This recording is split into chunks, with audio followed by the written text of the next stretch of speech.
Hi everyone, it is Sunday and the only thing I have planned for today is video editing, watching football, and pretending to do some chores around the house. Steve's out for the day, so I thought it would be fun to turn on the camera and record everything I cook. And to double the fun, I'll be using only my Instant Pot Mini for any cooking I do. Maybe I'll take an assist from the microwave indefinitely from my water kettle. None of these are perfected recipes yet, just a few things I've been messing around with and trying to get times and quantities dialed in. Can't start my day without coffee. Dark roast with a splash of cream hits the spot. For breakfast, I'm just whipping up a few egg bites. I'm using the smallest cup of my magic bullet. Just a few leaves of a celery heart. A parsley sprig would be good here too. A clove of garlic. Steve doesn't like garlic in these, but he's not around today, so he doesn't have to know about it. Just a sliver of onion. If you use green onion here, you could make green eggs and ham. I used 3 eggs to make 4 egg bites, feeling like 2 whole and 1 yolk today. I'll save these whites to use for breakfast tomorrow. Maybe I'll make egg bites again, I don't know. A couple tablespoons of heavy cream, a pinch of salt and pepper,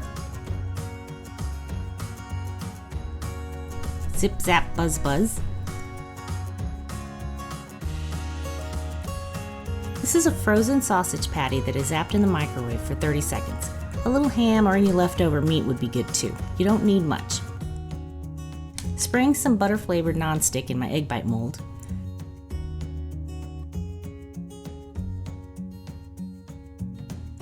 Then a little shredded cheese in each one. Egg mixture divided into each one. This one comes with a silicone lid, but if you have one with a plastic lid, you may want to use aluminum foil to cover it. Here's the rack and a cup of water. These will cook for 10 minutes on high, and then I'll let them natural release for 5 minutes. Sometimes they puff up really tall, but then they collapse back down. I'll let them cool for 10 minutes before unmolding them. Can you believe Starbucks sells 2 of these for $5? I don't even think I used a total of $1 of ingredients to make out all 4 of these. Look how soft and fluffy and cheesy. Delicious.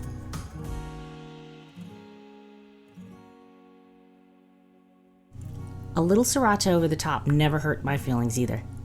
Okay, I'll be in my room editing and I'll meet you guys back here for lunch. It's just afternoon now and I'm craving some extra spicy kimchi jjigae, which is my absolute favorite thing to order anytime I go out for Korean food. So much nicer making it at home so I can make it exactly how I like it. Starting off with some onion. This one is pretty big, so maybe just a little less than 1/4 of a large onion for a single serving. By the way, this is a generous single serving that I'm making today. Then a big scallion. The whites go in with the white onion for cooking and the greens go to the side for now and will be a topping at the end. If you've been following this channel for some time, you'll know that I love these little Thai bird chilies. They're not traditional in a kimchi stew, but they are essential for me. Try just 1 to start with, or leave them out completely if you don't want all that much heat. Now this ingredient is not optional. It wouldn't be the same without some gochu-karu or red pepper powder. It has a unique flavor as well as some heat. I'm going with 1 teaspoon, but you can start out with 1/2 or 1/4 teaspoon until you find your preference. Anchovy kombu broth is traditional for this dish, but this pantry staple does a great job of mimicking the flavor. There are many brands out there. This handashi is pretty commonly found in most Asian markets. It also comes in packet form, which is nice since they don't need to be refrigerated. There are 2 teaspoons in 1 packet. I only need 1 teaspoon for this recipe, so I'll take one from my fridge jar. We'll need 1/2 teaspoon of any sweetener of your choice. I have some golden monk fruit packets in the pantry that I've been trying to get rid of, but regular sugar or honey would work too. Here's another essential ingredient, gochujang. This is a spicy sweet paste made from the same chilies as the powder, but has a different flavor in paste form. They're not interchangeable, and yes, you do need both for this recipe.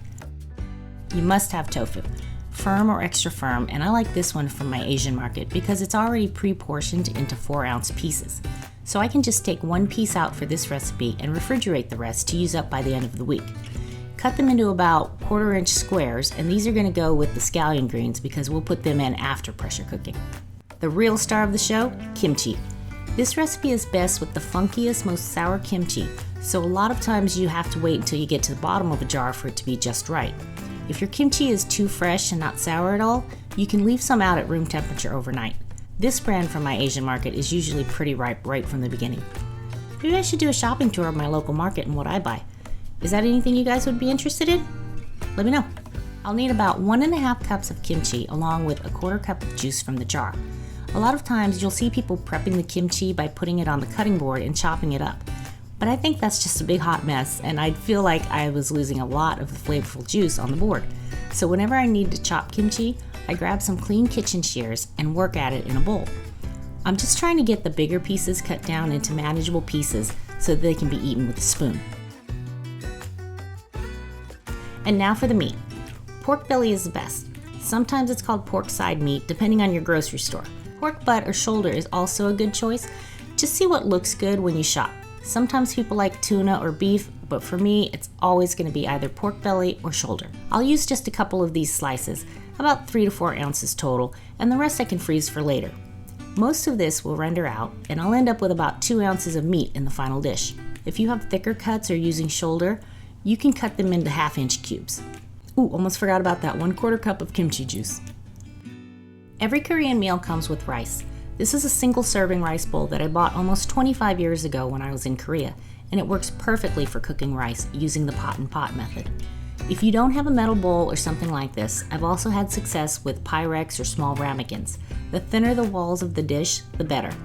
If you have a really thick-walled bowl, you may have to add a little to the cooking time to let the pressure get all the way through to the center of the rice. For a single portion, just 1/2 cup of jasmine rice and 1/2 cup water along with a pinch of salt, and you'll end up with 1 cup of cooked rice in the end. I've done it rinsed and unrinsed, and the results are pretty much the same.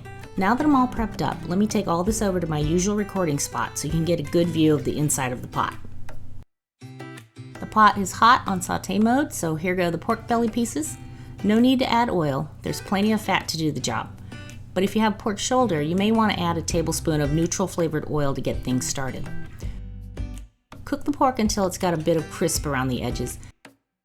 You can drain the fat now or skim it later. I'm going to wait for later since the pork is going to continue to release more fat along the way, and I can get it all in the end.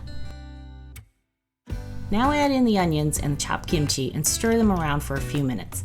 We're just trying to soften the onions and get a little bit of a fried taste on the kimchi. Then we add in our heat and flavor bomb of gochujang, gochu-karu, dashi, sugar, and Thai chilies. Stir that up to break up the paste and coat the ingredients.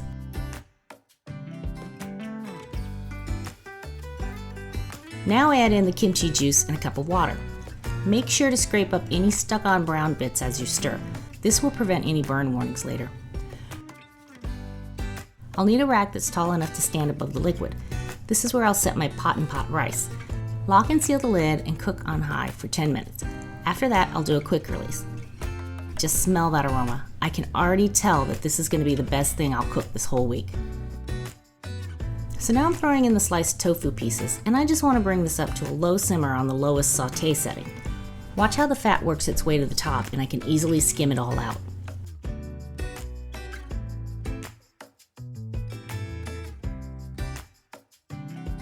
Final taste check, and you can adjust the seasonings at this point, but this truly did come out exactly the way I like it. So after I let it bubble for about 5 minutes, I can pour it into my serving bowl. Scatter the chopped scallions over the top, and adding optional toppings of toasted sesame oil and toasted sesame seeds if you want. The rice is perfectly steamed, and the meal is completed with a couple of banchan I picked up at the Asian market last week. There's no wrong way to eat this, but try having bits of stew separately and then having a spoonful of rice and broth. Maybe I should make a separate standalone video for this one as a reference for any time the craving for kimchi jjigae strikes. It's bound to be a classic. So warming and comforting, and it's the one thing I look for at a Korean restaurant. Alright, taking this to enjoy my room while I check in on the game. See you back here for dinner. Still kind of full from lunch, so I'm going to go light for dinner. I found a few chicken breasts during a recent freezer purge, and here's the last one. Tonight's seasoning of choice is this Harissa blend, which is a spicy North African flavor.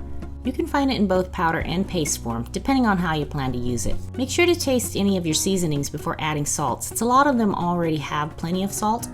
This one's pretty light on the salt, so no problem adding more. I am a bit of a salt fiend, but you can back off on the salt if you want. Do what you need to do. The mini is heated up on sauté mode, so I'm adding a couple tablespoons of olive oil. Then I'll just brown the chicken for a few minutes on each side, about 4 minutes each. Not trying to cook it all the way through just yet.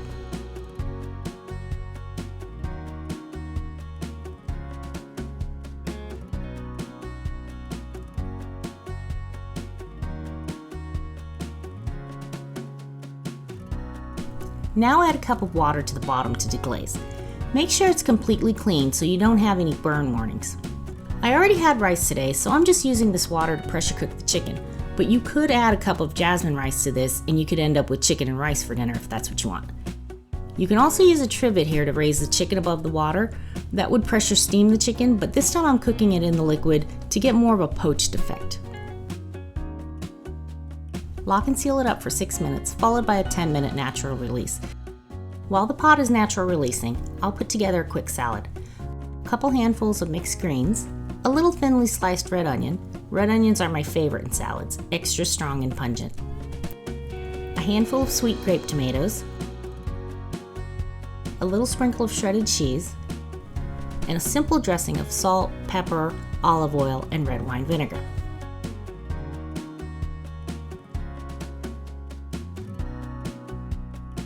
This broth would be really good to cook some rice or pasta tomorrow if you wanted to save it.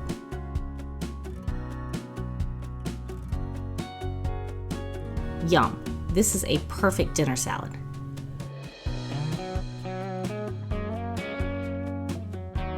I'll stash the extra in the fridge and have it for lunch tomorrow.